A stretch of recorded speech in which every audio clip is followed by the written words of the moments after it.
இயற்கையும் இறைவனும் நம் தமிழக சொந்தங்களின் வடிவில் மாபெரும் மக்கள் சக்தியை நம்ம கூடவே நிற்கும் போது எம் மக்களுக்கான அரசியலை தடுப்பவர் எவர்? இப்பவும் சொல்றேன், 2026 2 பேருக்கு நடுவில் தான் போட்டியே.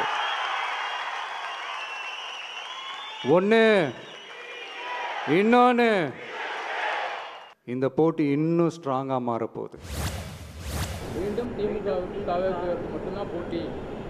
ஒரு தம்பி, ஒரு கட்சி ஆரம்பிக்கிறாங்கன்னா அந்த கட்சிக்கு எப்போதுமே அந்த தலைவர்கள் வந்து ஒரு தனித்தன்மையோடு இருக்கிறன்னு தான் யாராக இருந்தாலும் விரும்பாங்க. நீங்கள் ஆரம்பித்தா கூட அப்படி தான், சரிதானே?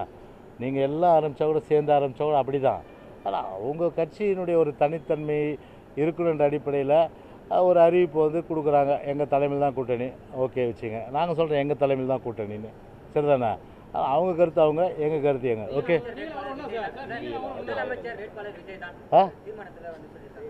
அது பின்ன அது அவங்க கருத்து, மக்கள் தானே தீர்மானிக்கணும். அது எடப்பாடி பழனிசாமி தலைமையிலான உண்மையான அதிமுக இல்லைன்னு சொல்லி தேர்தல் ஆணையத்தில் சொல்லியிருக்கீங்க. எந்த அடிப்படையில் அதை சொல்லியிருக்கீங்க?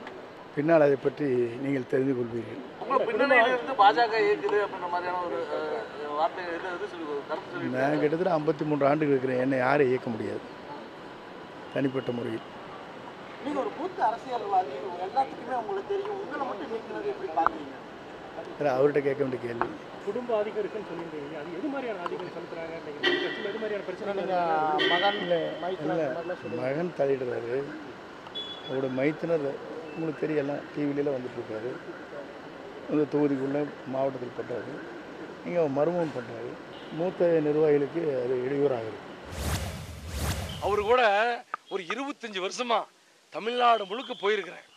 அன்புமணி வாழ்க, அன்புமணி வராரு, அன்புமணி வராருன்னு சொல்லி ஊர் ஊராக போய் கொடியேற்றி இருக்கிறோம். அந்த ஏற்பாடுகளை செய்தோம். அதில் வரலாறு 2 பேர் தான், நானும் அறிவுச்செல்வனும். அறிவுச்செல்வன் செத்து போயிட்டான். அறிவுச்செல்வன் கொலைக்கான காரணத்தையும் விரைவில் வெளியிடுவேன். அவனும் செத்ததுக்கு காரணத்தை விரைவில் வெளியிடுவேன். இதே மாதிரி என்னை சீண்டிக் கொண்டே இருந்தால் நான் பல உண்மைகளை சொல்லுவேன். பல உண்மைகளை, அன்புமணியை பற்றி பல உண்மைகள் எனக்கு தெரியும். நான் கூடவே இருந்தேன். என்ன சீண்ட வேண்டாம். இந்த மாதிரி மிரட்டல்களை நான் பயந்துக்க மாட்டேன். என்ன காரணம்? மருத்துவர் ஐயாவுடைய பள்ளியிலே படித்த மாணவன். ஐயா ஒரு சமூக சீர்திருத்தவாதி. 45 ஆண்டு காலம் இந்த மக்களுக்காக, தமிழ் சமூகத்திற்காக, தமிழ்நாட்டிற்காக உழைத்துக் கொண்டிருப்பவர், ஒரு சோசியல் ரிஃபார்மர். ஆனால் ஐயாவை இந்த திசை திருப்பி, ஐயா மனதை மாற்றி, அங்கே இருக்கின்ற இந்த துரோகிகள் இருக்கின்ற வரை நான் சேர மாட்டேன், இணைய மாட்டேன் என்று உங்களுக்கு நான் இன்று தெரியப்படுத்துகின்றேன். எவ்வளவு வலியோடு நான் பேசுகின்றேன், எவ்வளவு மன உளைச்சல், மன அழுத்தம், வலியோடு நான் பேசுகின்றேன். இந்த எஸ்ஐஆர் என்பது ஏற்றுக்கொள்ள முடியாதது. இதை ஒத்திவைக்க வேண்டும். சட்டமன்ற தேர்தல் 2026க்கு பிறகு வேண்டுமானால் அவர்கள் நடத்தி கொள்ளட்டும். அதுவும் 2003 எஸ்ஐஆர் முறைப்படி தான் நடத்த வேண்டும். 2003 எஸ்ஐஆர் வேறு, 2025 எஸ்ஐஆர் வேறு. நாங்கள் திருப்பி திருப்பி சொல்லுகிறோம், அது வேறு இது வேறு. அதில் உள்ள சரத்துகள் இதில் இல்லை, அதில் உள்ள நிபந்தனைகள் இதில் இல்லை. இது கூடுதலாக மறைமுகமான என்ஆர்சியை செய்வதற்கான வேலைகளை இவர்கள் செய்கிறார்கள். வந்தே மாதரம் பாடலின் 150வது ஆண்டை கொண்டாடப்பட வேண்டும் என்று சமீபத்தில் நடந்த மன் கி பாத் என்ற மனதோடு பேசுகிறேன் என்ற அந்த நிகழ்விலேயே அவர்கள் வெளியிட்டிருந்தார்கள்.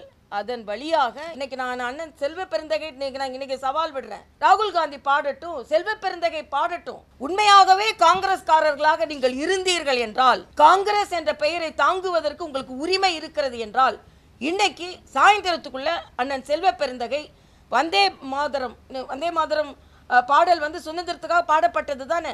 சுதந்திர கனலை நாங்கள் தூக்கி பிடிக்க தயாராக இருக்கிறோம். காங்கிரஸ் தூக்கி பிடிக்க தயாராக இருக்கிறதா என்பதை அவர்கள் சொல்லட்டும், அவ்வளவுதான். இல்லை, தந்தையார் பேச்சை முன்வாங்கல, உள்வாங்கினதுனாலதான் பின்வாங்கல. தந்தையார் பேச்சை உள்வாங்கினதுனால தான் இவ்வளவு உணர்ச்சிகரமா நான் பேசிக்கிட்டு இருக்கேன். அது எங்கள் தந்தையே, நான் வந்து எங்கள் தந்தை பேச்சை கேட்கல தான் நிச்சயமா. ஏன்னா கேட்டு இருந்தால் காங்கிரஸில் சேர்ந்துருப்பேன் நான். இன்னைக்கு அது வந்து நிச்சயமாக தேசிய காங்கிரஸாக இல்லை. அதனால தான் என்னை போன்றவர்களெல்லாம் நாங்கள் அதை தேர்ந்தெடுக்கலை. நிச்சயமாக அந்த காங்கிரஸ் இல்லை. உடனுக்குடன் செய்திகளை தெரிந்து கொள்ள சன் நியூஸ் பெல் ஐகானை கிளிக் பண்ணுங்க.